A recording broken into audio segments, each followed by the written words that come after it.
Hello, everyone. Welcome to another story from St. John the Baptist, Dixie Anglican Church. My name is Janice Crutchman, and this is my cat, Simon. We'd like to welcome you today. Whenever you are watching this, and wherever you are watching this from, and whoever you might be watching this with, thank you for being here. It's good to have you along. Well, I want to do things a little bit differently today. These parables we've been sharing recently, I want to set them aside for now. We'll come back to them another time. But we're beginning the season of Lent, so I want to talk about that. And before we do that, we need to begin as we always do. There was once someone who said such amazing things and who did such wonderful things that people began to follow him. And one day they just had to ask, "Who are you?" And he said, "I am the light." Well, like I said, I want to do things a little bit differently today, and I want to mark this season of Lent by doing things a little bit differently. So I'm going to leave this light lit the whole time we're sharing the story today.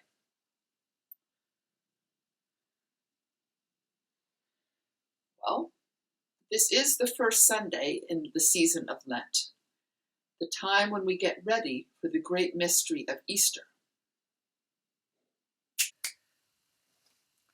So let's take a moment to refresh our memory of the circle of the church year.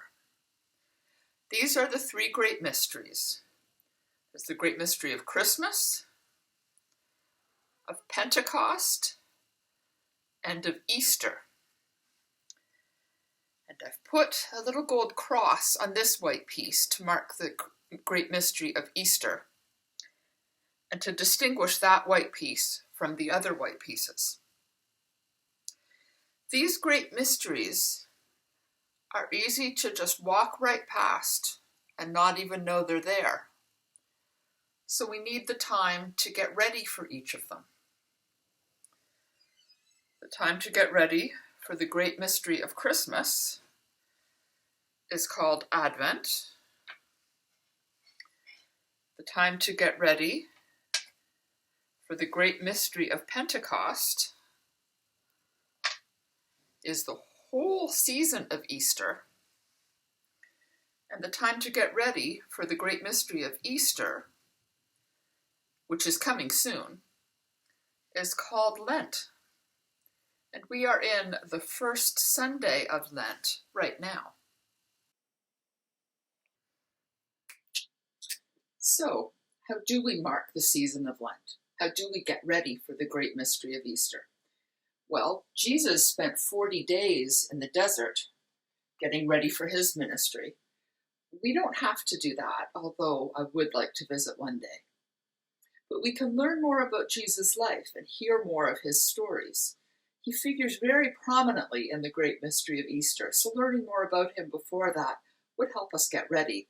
And we can do that by sharing the stories that we have here in these videos each week, or the readings in the worship services, or we can read stories in the Bible, or in books of Bible stories, or, in books about the Bible. That will help too. We can pray more often or more intentionally. We can use words that have already been written in prayers like Our Father. You might already know that one. You might remember it. It might be familiar to you. I will include it at the end of this video. I will copy from one of our worship videos, so we'll have the music as well as the words to read along with.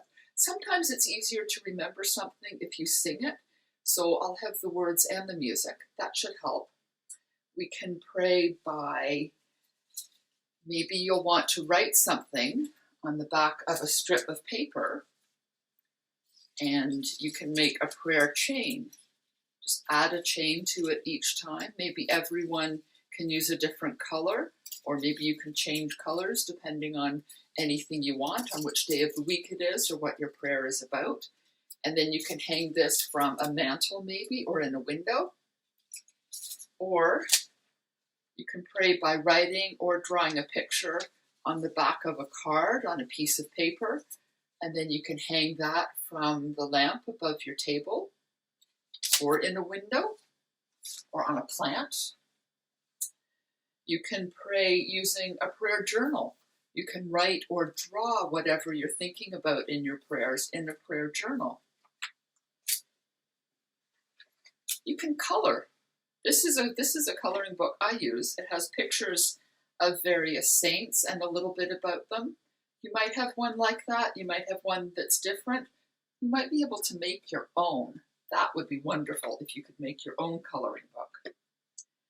Some people pray with rosaries, or with prayer beads, or with prayer knots, where each knot or bead along the chain or along the rope reminds them of the next prayer they want to say. So that's another idea. What else do we have? Some people give things up for Lent. Some people say, for the whole 40 days of Lent, I will give up chocolate, or I will give up cookies. Some people give up rich foods and fancy meals, and instead, one day every week, have a simple dinner of soup and bread.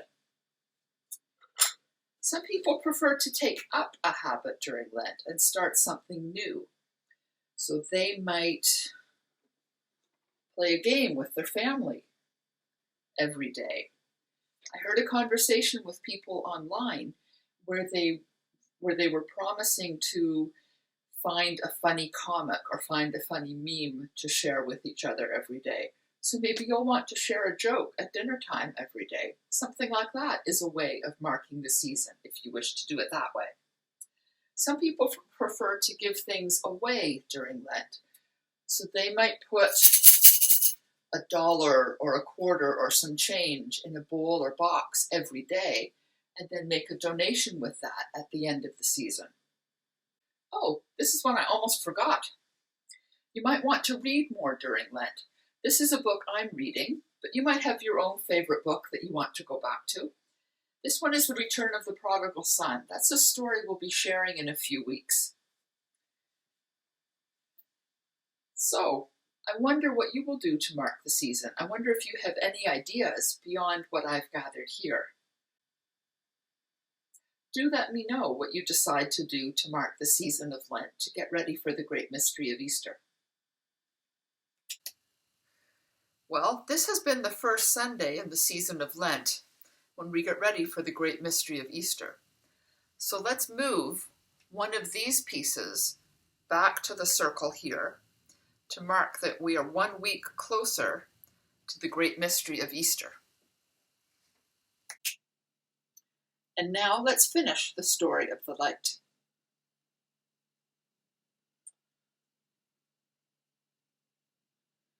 The light couldn't stay in just that time, in just that place, with just those people. So the light changed. The light changed so it could be in all places, at all times, and with all people, where you are today and where I am today. The same light is with us. Well, I hope you feel the light with you all week. I hope you find a way that's meaningful to you of acknowledging the season of Lent, the time to get ready for the great mystery of Easter. And I hope to see you again next week when we'll share another story. Thank you very much for being here, guys. Take care. Have a good week. I'll see you next time. As our Savior taught us, let us pray. Our Father in heaven, hallowed be your name.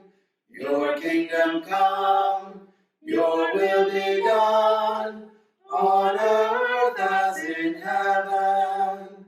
Give us today our daily bread. Forgive us our sins, as we forgive those who sin against us. Save us from the time of trial, and deliver us from evil. For the kingdom, the power, and the glory are yours, now and forever.